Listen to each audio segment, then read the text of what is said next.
Bill आता पोलिसांनी जप्त केलेले आहेत. मात्र लाहोरी बारचं म्हणणं की असं कुठलं असं आहे की या संपूर्ण प्रकरणामध्ये चंद्रशेखर बावनकुळे ह्यांना आम्ही दोष देत नाही,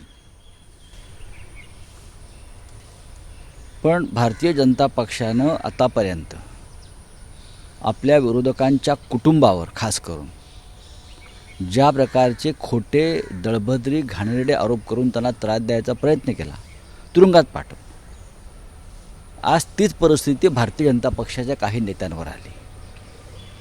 त्याच्यामुळे कौटुंबिक यातना काय असतात हे हळूहळू भाजपला कळत जाईल.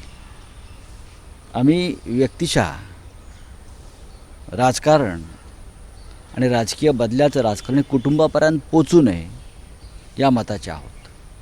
पण ही आपली संस्कृती तोडण्याचं काम केलं आहे भारतीय जनता पक्षानं महाराष्ट्रात. खास करून देवेंद्र फडणवीस यांच्या हाती राज्याची सूत्र गेल्यावर. आता तुमचा जो प्रश्न आहे बीफ, त्या गाडीमध्ये एक बिल मिळालं असं समाज माध्यमांवर सर्वत्र चर्चा आहे आणि त्या बिलामध्ये बीफचा उल्लेख होता. त्या बिलामध्ये पोलिसांना बिल जप्त करायला आणि बिल काढायला 4 दिवस का लागले? 4 दिवस का लागले? गाडीची नंबर प्लेट बदलण्यात आली, पोलीस त्यावर बोलत नाही. गाडी कोणाची याचा FIRमध्ये उल्लेख नाही. गाडीतल्या लोकांचा मेडिकल रिपोर्टचा तसा उल्लेख नाही. या सगळ्या गोष्टीची सारवासारव पोलीस करतायत, बरोबर आहे. मात्र बीफचा उल्लेख आल्याबरोबर पोलीस स्वतः पुढे येऊन सांगतायत की असं काही नाही. ज्या देशामध्ये इलेक्ट्रॉनिक मशीनमधली मतं बदलली जाऊ शकतात, भाजपला सगळं सोपं आहे. ज्या देशामध्ये इलेक्ट्रॉनिक मशीनमधली मतं बदलली जाऊ शकतात त्या देशामध्ये काहीही होऊ शकतं. त्याच्यामुळे हे बिल सापडल्याने बिलात काही नाही, हां, या गोष्टीवरती विश्वास नाही. ठीक आहे, हा पोलीस तपासाचा विषय नक्कीच आहे. कोणी काय खावं, बीफ खाणं हा काय राष्ट्रीय अपराध नाही. भाजपच्या अनेक राज्यामध्ये बीफ विक्री खुलेआम होते आणि खातात. कोणी काय खावं हे मोहनराव भागवतांनी सांगितलेलं आहे परवा. त्याच्यामुळे कोणी काय खाल्लं आणि ते खाल्ल्यामुळे ते गुन्हेगार आहे असं आमचा पक्ष कधीच मानणार नाही, कधीच नाही. पोलीस तपास करू द्या, योग्य वेळी मी सांगतो काय सांगायचं. ज्यांना चिरडलं त्यांना योग्य न्याय मिळेल का? अजिबात नाही मिळणार. नुसते मागच्या दारानं पैसे फेकले, उपचाराचा खर्च केला म्हणजे न्याय मिळाला असं नाही. ज्याने हा अपराध केला, बरं का, त्याला त्याच्यावरती कठोर कारवाई करणं याला न्याय म्हणतात. सर, EVM संदर्भात आणि अनेक ट्विट तुम्ही केलेले आहेत. तर तुम्ही म्हटलं की सगळ्यांच्या घराला आग लागली आहे घरच्या दिव्यापासून.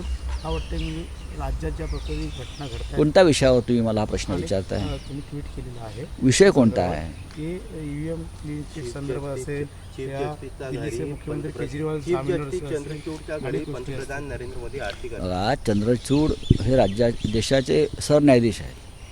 नोव्हेंबर महिन्यात ते निवृत्त होत आहेत आणि प्रधानमंत्री किती जणांच्या घरी गणेश उत्सवासाठी गेले हे काय माझ्याकडे माहिती नाही. पण काल सर्वत्र सरन्यायाधीशांच्या घरी प्रधानमंत्री आले, आरती करतायत दोघे, त्यांच्या दोघांतला संवाद हा पाहण्यात आला आणि धर्मनिरपेक्ष म्हणून घेणाऱ्या राष्ट्रामध्ये एक छान चित्र आम्हाला पाहायला मिळालं. सरन्यायाधीश आणि प्रधानमंत्री. खरं म्हणजे हे संविधानाला किंवा प्रोटोकॉलला धरून आहे का याच्याविषयी लोकांमध्ये आणि घटनातज्ञांमध्ये चर्चा सुरू आहे. आमच्यासारख्यांच्या मनात प्रश्न आला, प्रधानमंत्र्यांशी इतकी राजकीय जवळीक असलेले न्यायाधीश कोणी असतील, ते महाराष्ट्रातल्या घटनाबाह्य सरकारच्या बाबतीत आम्ही जी लढाई करतो आहे, मग ते आम्हाला न्याय मिळणं का मिळत नाही किंवा तारखांवर तारखा का पडतात अशा आमच्या लोकांच्या मनात शंका आहेत. हे का होत आहे? सरन्यायाधीश चंद्रचूडांसारखी व्यक्ती त्या पदावर असताना 3 वर्ष एक बेकायदेशीर सरकार बसवलं जातं आहे. घटनाबाह्य पद्धतीनं सरकार पाडलं जातं आहे. हे सरकार घटनाबाह्य आहे असं स्वतः सरन्यायाधीश वारंवार सांगत राहिले, तरीही निर्णय आणि निकाल होत नाही. ते निवृत्तीला आले आणि काल त्यांच्या घरी प्रधानमंत्री पोहोचले. त्याच्यामुळे ह्याच्यामागे काही वेगळं काय घडतं आहे का हे सरकार वाचवण्यासाठी, किंवा शिवसेना, राष्ट्रवादी काँग्रेससारखे महाराष्ट्र स्वाभिमानी पक्ष हे पूर्णपणे खतम करायचे आणि त्यासाठी न्यायालयाची मदत घेतली जाते का, या लोकांच्या मनातल्या शंका काल घट्ट झाल्या, पक्क्या झाल्या. सर, किरीट सोमय्या यांनी असमर्थता दर्शवली तर बोलिए, आपका क्या सवाल है? सर, एक वीडियो आपने ट्वीट किया है जिसमें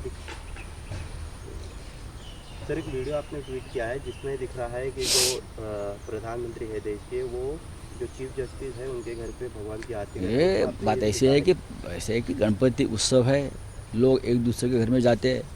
प्रधानमंत्री अब तक कितने लोगों के घर में गए मेरे पास जानकारी नहीं है. दिल्ली में बहुत जगह पे गणेशोत्सव है, हमारे महाराष्ट्र सदन में है, महाराष्ट्र मंडल का है, होता है ना.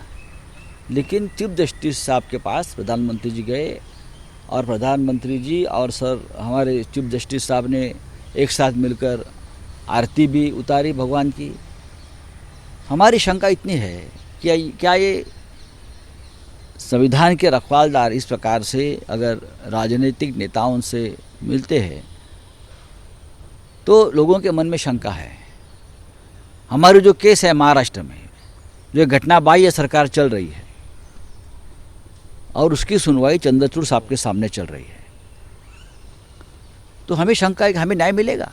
क्योंकि एक पार्टी है उसमें प्रधानमंत्री जी, जो हमारा मुकदमा चल रहा है उसमें पार्टी है केंद्र सरकार, और केंद्र सरकार के मुखिया सर न्यायाधीश के सामने साथ आते हैं, घर में बैठते हैं. तो सर न्यायाधीश चीफ जस्टिस ने इस केस से अपने आप को अलग करना चाहिए, नॉट बिफोर मी करना चाहिए.